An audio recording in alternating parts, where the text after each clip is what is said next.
Hello, my name is Lexi Brock, and I'm going to be presenting the importance of teaching internet safety within the classrooms. To start off, I'm going to ask a few questions for you to ponder as I go through this presentation. At what age is a digital footprint first created? At what percentage of kids own their own cell phone? Within the year, what percentage of students do you think will face cyberbullying? Although there are endless reasons as to why to teach internet safety within the classroom, I'm going to highlight four main points. 1. Identity in the online footprint. 2.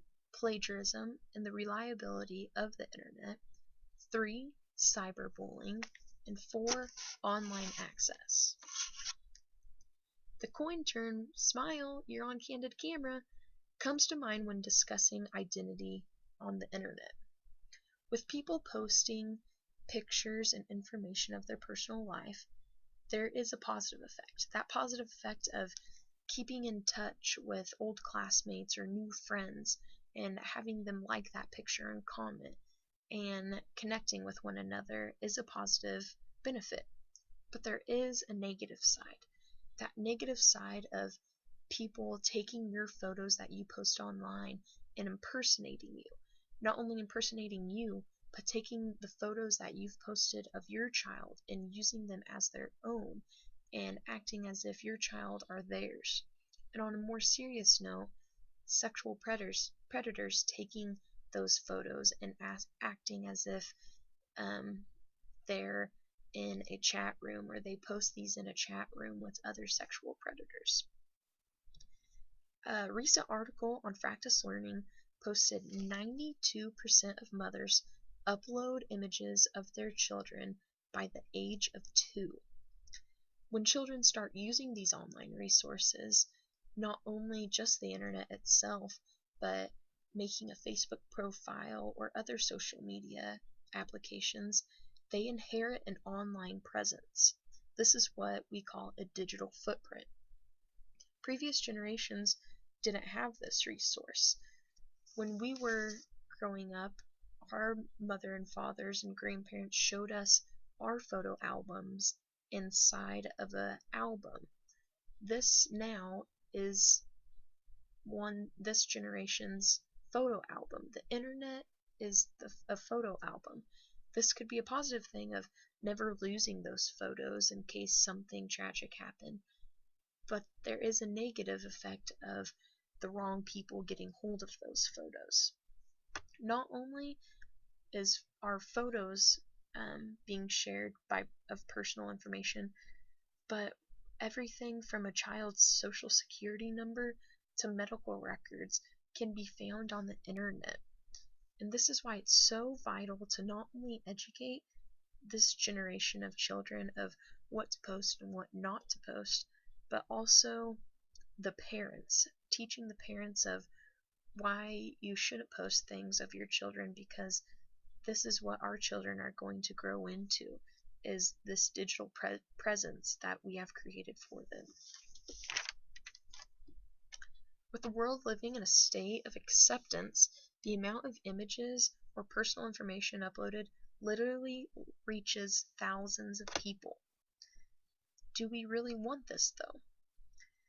This image shown on the screen is a simple concept that conveys the magnitude of how far one photo can reach. It's important to teach the positive benefits, such as a child posting their fundraiser or posting a award that they received. This can reach thousands of people, which can be a great thing in the long run. But there are negative effects also.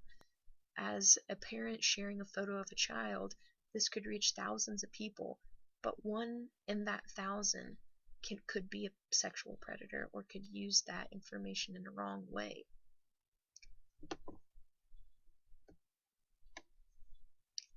Having millions of resources at your fingertips makes it so hard not to use that information as your own. This is where a key lesson of respect and trust comes in.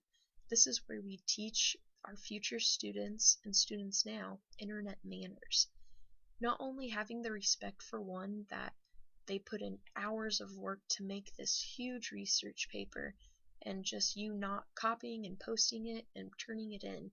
Um, that's a huge respect issue, I believe. And understanding the digital trail that comes with this. Um, it can not only lead to trouble in your classroom as plagiarism, but this could also lead to huge legal issues. I'm not going to ask a show of hands, but I'm sure there are a handful in here who used an illegal music download system or saved a picture and used it on an assignment in school. We didn't know the full potential of our actions, and we didn't really realize what could potentially happen. With that being said, I think it's so important to teach not only how to use the right resources and how to cite those sources and the respect of not copying and pasting that, but also the repercussions of the actions that defy the law. Um, this is a huge lesson. I didn't fully understand this until I was older, but now knowing, I understand how important it truly is to teach plagiarism and copyright and fair use. The last thing on this slide is the accuracy of information.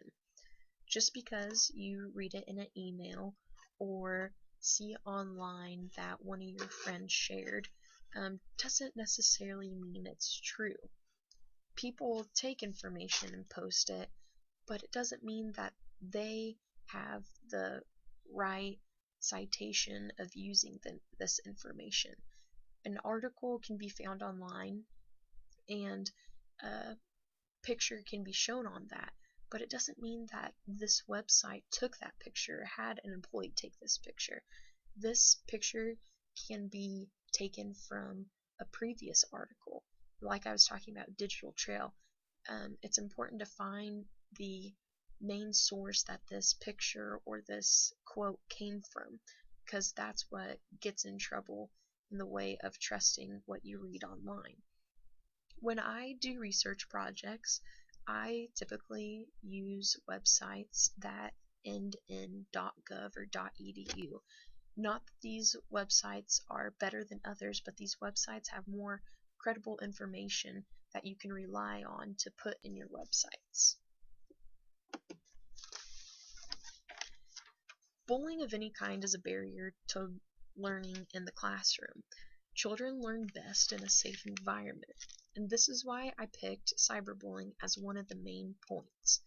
The Pew Internet Research Center said that 95% of social media using teens have witnessed cruel behavior on social networking sites. With teens having their cell phone in their hand during the lunch hour or during passing period is just one more temptation of them to partake in this cyberbullying. And with bullying in a classroom, we have a say what goes on in our classroom and we can hear what's going on. But cyberbullying is, in a sense, a silent type of bullying. We don't know if it's going on or not in the lunchroom because we can't see and we can't hear what's going on. Not only is this hard for educators in a school system, in a school setting, but this is also so difficult for parents. A staggering statistic that I found is that only 7% of parents are worried about their child being cyberbullied. I think that the reasoning behind this percentage is that the previous generation isn't used to this cyberbullying.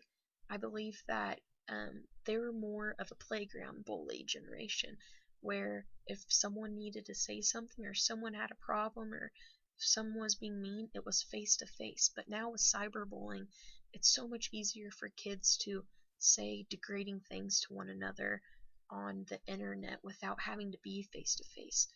But I believe that prevention is key. That if we teach elementary age children of this terrible epidemic of cyberbullying young, that it could potentially solve this problem. Addressing it now and breaking the silence early could very well be a solution to this problem.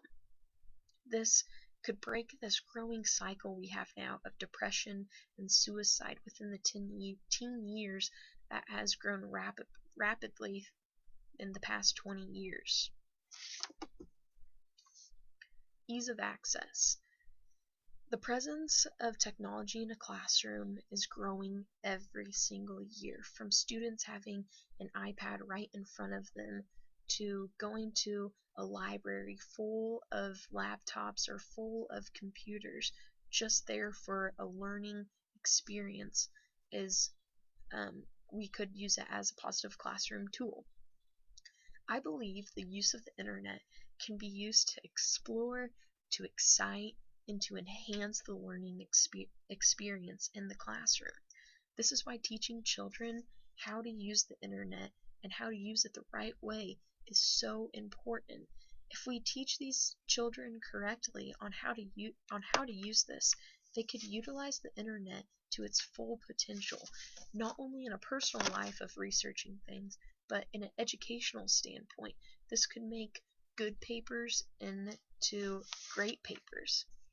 And although the number of devices and amount of supervision given outside the classroom are beyond our reach, it is still so vital to instill that appropriate use of the internet into these students.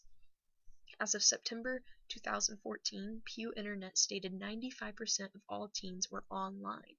In this chart I have on this slide, it shows how rapidly, even throughout 1 year, the internet use of children grew in a steady line. I think that what we teach our students today is the foundation of what they carry forward to tomorrow. So teaching them responsible behavior on the internet and how to use the internet and how the access of the internet can be a great thing and not always a bad thing is very important in the school system. Some statistics to remember at the end of this presentation are: what age is digital footprint created? If you remember, I asked this in the very beginning. After I talked about it, I'm sure you have a clue, but the average age I found is only 6 months old. This is whether it's medical records typed into a computer and put on the internet, or a picture that your mother or dad posted online of you when you were a child.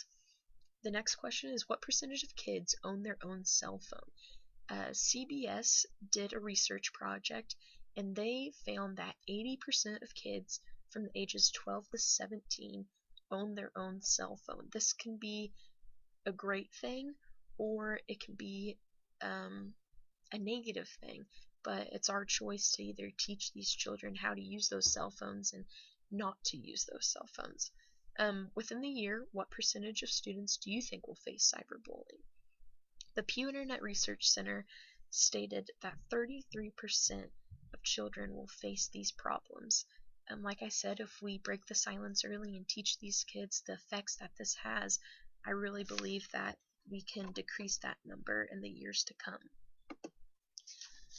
Lastly, I want to state, as growing up in this generation of always having a computer, I truly understand the importance of teaching internet safety.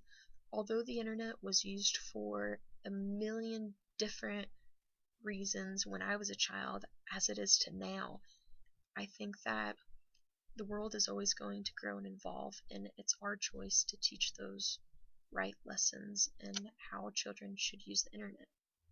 The last thing I want to state is that by teaching internet safety in the classroom, I believe that we can really use this as a good learning online tool.